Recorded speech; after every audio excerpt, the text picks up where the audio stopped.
You've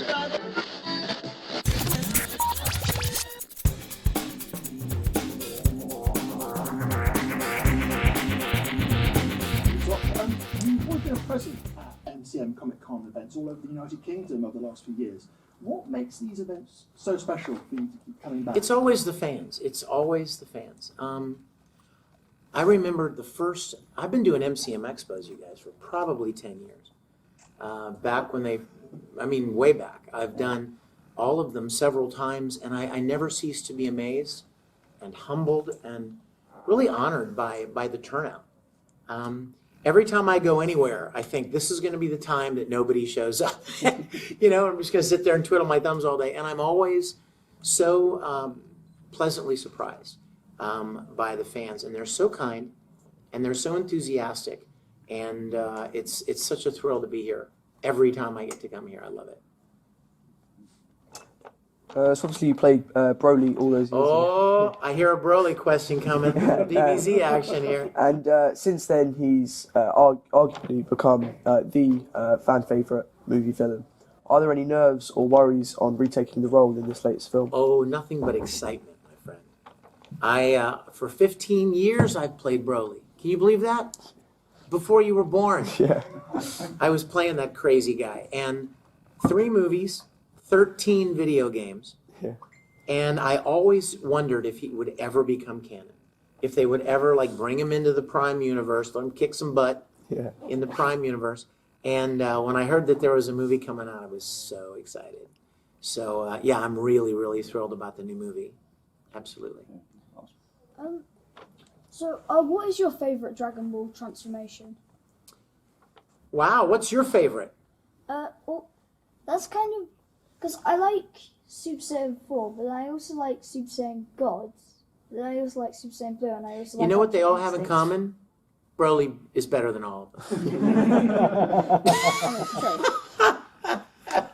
I always love it when somebody comes up to the table for an autograph, a Dragon Ball Z fan, and they'll have a shirt with all the Dragon Ball Z characters, except Broly.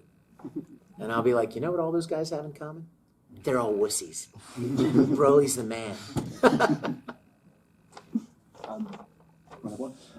Obviously, one of the roles you're best well known for is Ed from Fullmetal Alchemist, and it continues to have this huge fan base years after it first came out. What do you think is the endearing qualities of the series? Both of them. Well, I mean, it's the endearing quality of anything that has any kind of lasting power, and I would say it's story and characters.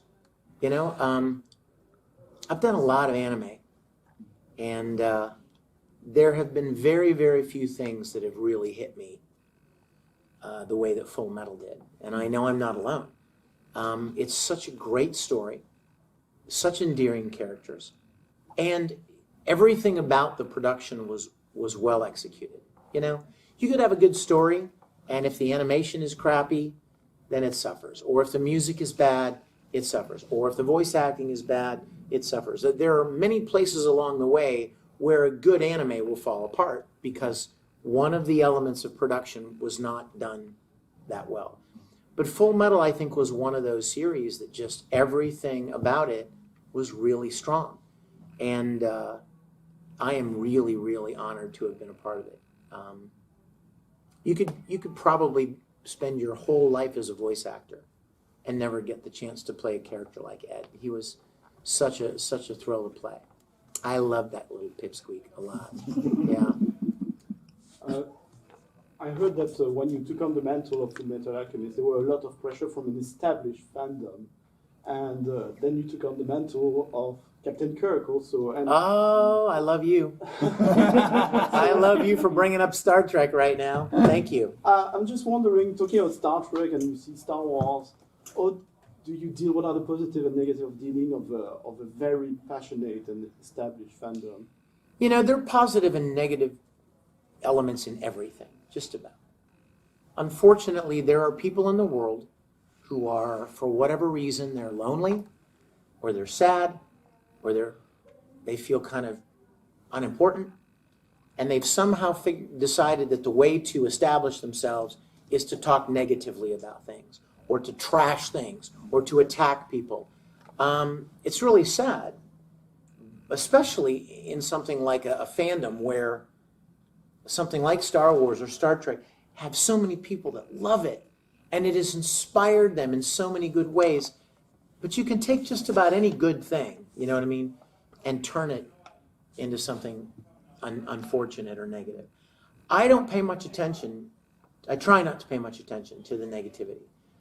When I started Star Trek Continues, which is a live-action web series that I started 5 years ago, it was for one reason alone, and that was because when I was this little boy's age right here, I fell in love with that show.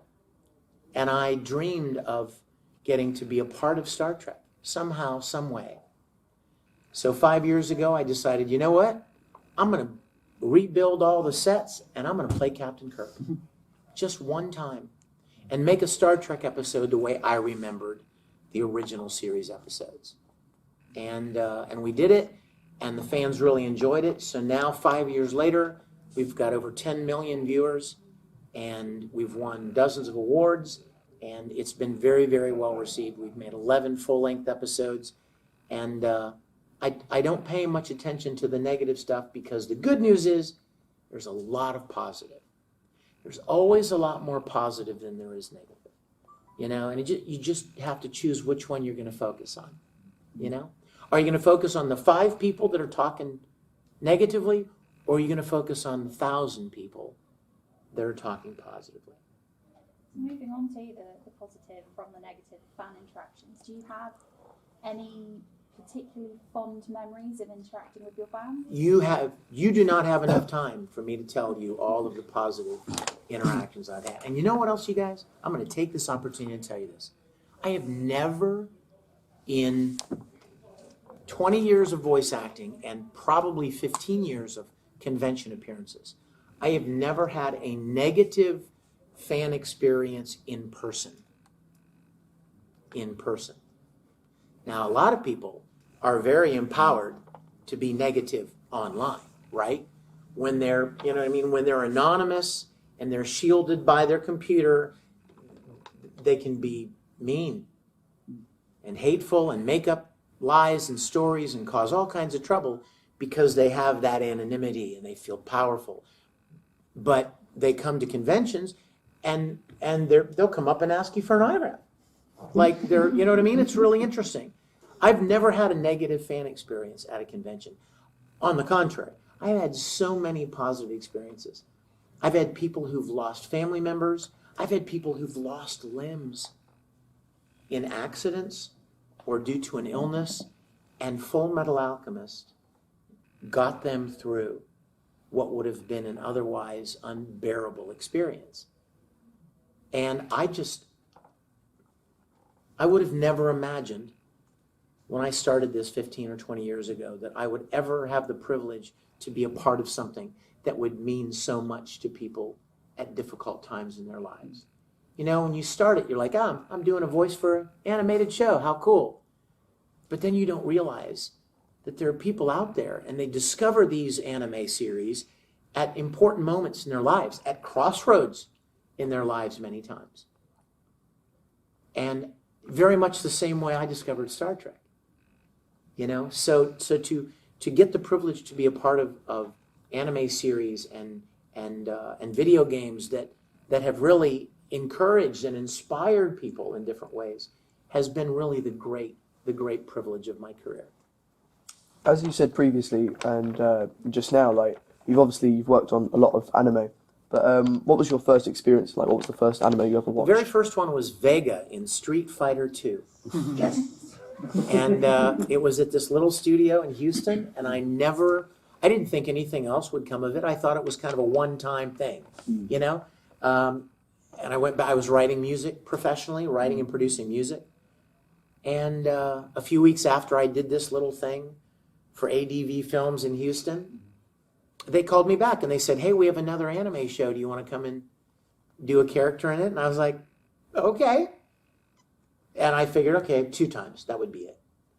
And then another, and another, and then the next thing you know, I meet people from Funimation in Dallas, and then I start meeting people from studios in LA and in New York, and I never imagined that it would that it would grow to as big a thing as it has. And then I was just lucky enough to be on the ground level before anime really exploded as it did.